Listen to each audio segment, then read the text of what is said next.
This is John Fuller. Thanks for having an interest in our Banks family heritage. The first part of this video covers how the Banks name came from England to America. It relies to a great degree on a 1931 history written by Colonel Charles Edward Banks, one of our very distant cousins who was, among other things, the Assistant Surgeon General in the World War I era. His two-volume book on the history of York, Maine, tells of the early generations of the Banks who lived in southern and central Maine. The middle part of the video starts with a view of our more recent history about how the name traveled further to be established in northern Illinois. The end of the video shows scenes from our well-attended family reunion at Kirkland in 2015. This video gets a bit busy with charts and diagrams, but I hope you find them useful. To keep the whole thing to a reasonable length, some of the detailed clips may not be in view long enough to read. Keep your play and pause control at the ready if you need more time. The video runs about 30 minutes.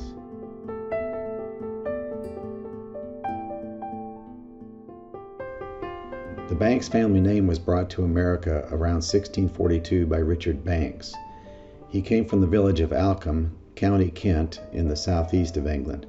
This is very near the White Cliffs of Dover. It is said he was a tailor by trade. His first wife, Joan Harrison, and 2 or 3 children seem to have all died from some sort of epidemic.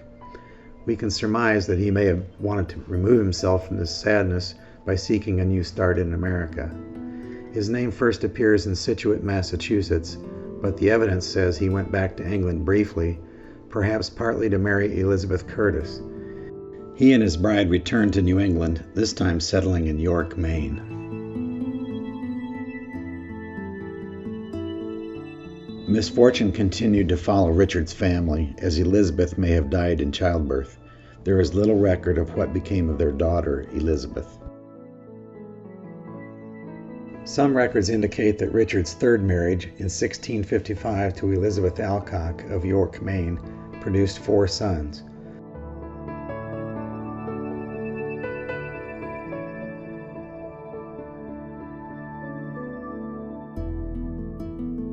While living in York, Richard held numerous official positions in the community, which many of the male population were expected to do because of the low population. Unfortunately, at the age of 84, and after all the other losses in his life, he perished in a massacre by the Abenaki tribe in 1692. This massacre was part of the first of many wars among the English, French, and Indians between 1687 and 1763. It looks as though Richard's 2 middle sons were also killed as a result of the attack, because their names do not appear in town records in the years after that event. Richard's youngest son, Joseph, our ancestor, lived out his life in York, and 2 of his homes are still standing, as can be seen here.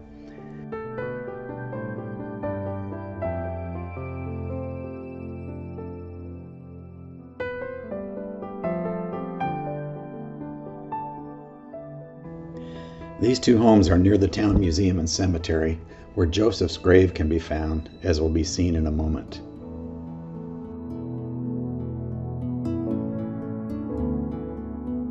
This is John Fuller. It's September 21st, 2019. Marion and I are here in York, Maine, looking at Banks' ancestry. We're standing in a cemetery in old downtown York. For reference, Joseph Banks, born in 1667 to 1745 is when he died. He was born and died in York, married to Elizabeth Harmon, and one of their sons is Joseph Banks. His marker is here next to his father's, Joseph.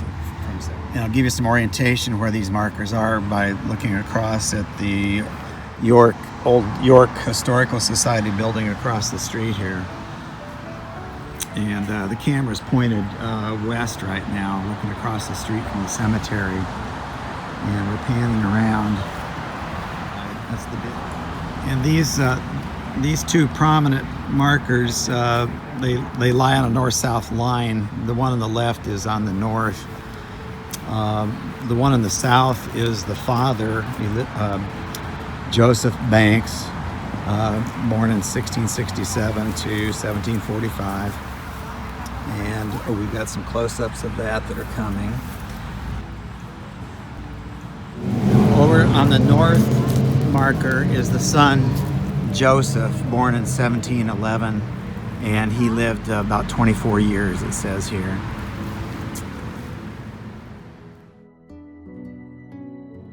This tree segment shows who these two markers belong to.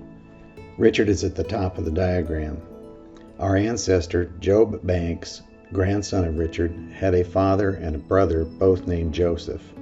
These two Josephs are the markers shown in the cemetery video and the most easily found Banks family markers in York. By the way, note how popular the name Elizabeth was, as it appears 9 times in this chart alone. And here's another panorama of the cemetery. There's Marion. And now the camera is pointed south, coming. This memorial sits about 60 feet south of Joseph Banks Sr.'s grave. It is a remembrance to the 1692 Indian attack, which occurred half a mile to the south at the original site of the first settlement of York. That's down on the north bank of the York River.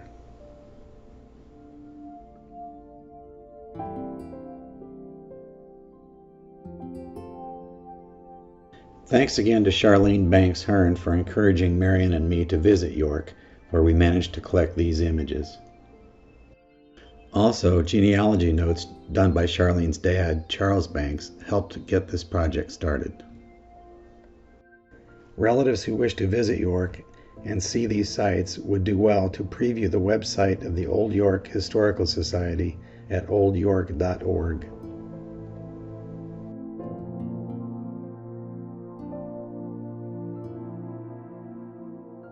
Our branch of the Banks family stayed in Maine for many years, drifting north to the towns of Lewiston and Hartford.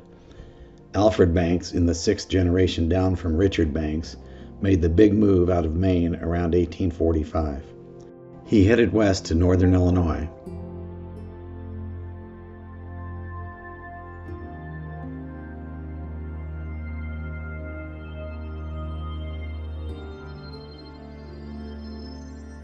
Alfred was accompanied by his wife, Sarah Foster Banks, 3 sons and 1 daughter. Alfred's mother, Lydia Ann Gatewood Banks, in her last years would also be brought out from Maine to live with her son's family. Lydia's husband Joseph was the grandson of the Richard Banks who came from England. Lydia, who was born way back before the Revolutionary War, became the first of about 33 Banks family members to be laid to rest in the Flora Cemetery near Irene, Illinois. Illinois records show one of the early land purchases by Alfred was a 40-acre plot of ground 4 miles northwest of Kirkland on June 5, 1847. In today's dollars, that would be $35 an acre or $1,400 total. Still a pretty good deal. For comparison, in those days, a new home in Brooklyn, New York cost $2,500. This next image, looking east across the Irene Road, shows where this purchase was. Look in the upper right corner of the picture. You will see several other familiar Banks family landmarks nearby.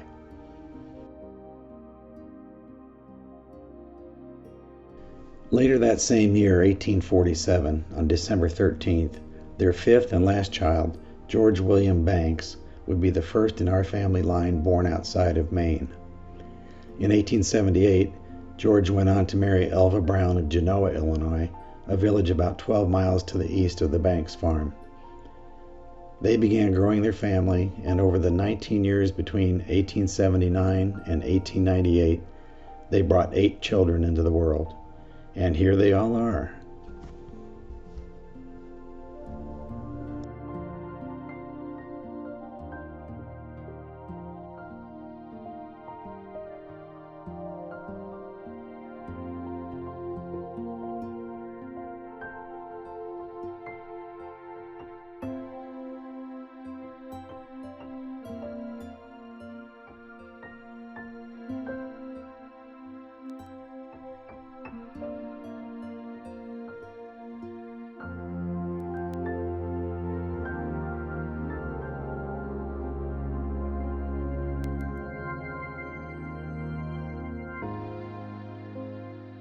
In 1917, approaching age 70, George had his son Ed, a contractor and carpenter, start building a new home for him and Elva in Irene, north of the farm and closer to their grain elevator business.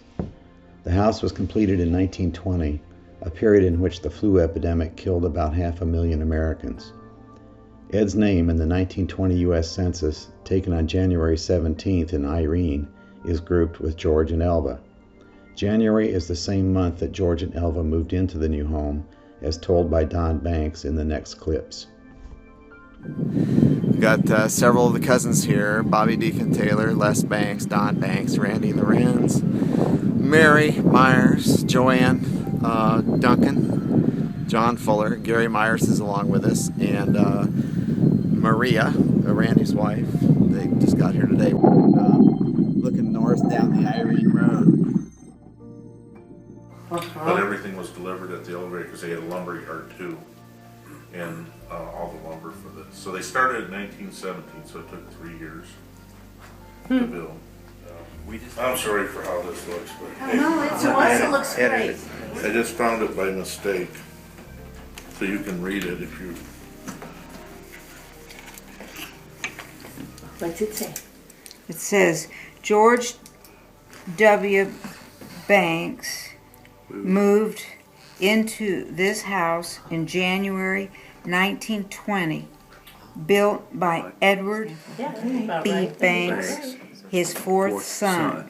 Edward was the fourth son of George. Okay.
This next portion of the video will look at the 8 family branches down from George and Elva Banks. The final picture in each branch will be the group branch poses taken at the 2015 reunion. The numbered generation pictures that we took will be found near the end of the video when we look at the reunion itself.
Well, this is something kind of new for me to talk over one of these. I don't know. Ken didn't give me much of a chance here to get the spiel, you know. I'm pretty strong on making talks and broadcasting. If you'd give me a little more advance notice, I might have given you quite a talk. God bless you all. That was tough. You goddamn you, young man will hear that. You will.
Okay, it's July 18th, 2015. I'm here at the Jean and Mary Jean Lane farm. Just a little bit before the reunion's going to start. Here comes Vince Hearn and Jean Lane. Wow, you must be pretty. Huh? I'm going right after this. Hi, how are you? Good, Irene. Okay.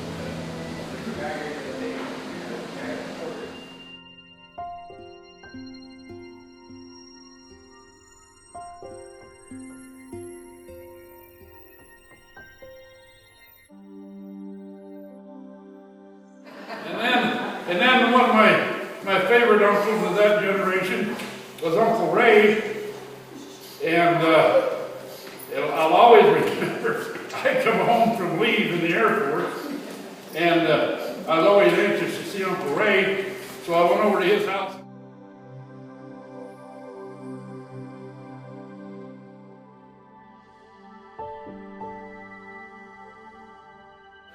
I loved going over there because no matter how bad and greasy it was grabbing in a sheep, Uncle Gers would take us down to the restaurant and let us eat as many cheeseburgers as we wanted for fun. And then he'd hide a little half pint of whiskey in about 5 places out there on the barn, stand the knife down, found out where they were, and we'd take a little bit.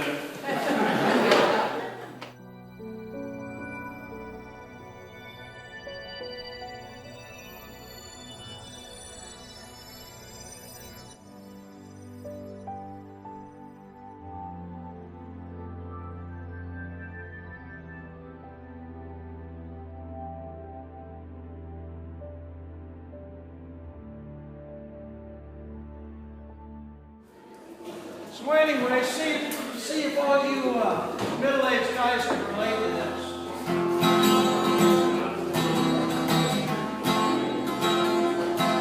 Well, my body could use a little swimming. I kept my shirt on when I go swimming. And I ain't seen my feet since 1984. The old lady wants to go to the hay. We turn the lights down all the way.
This video opened with Catherine and Dorothy and ends here with Anna and Ryan.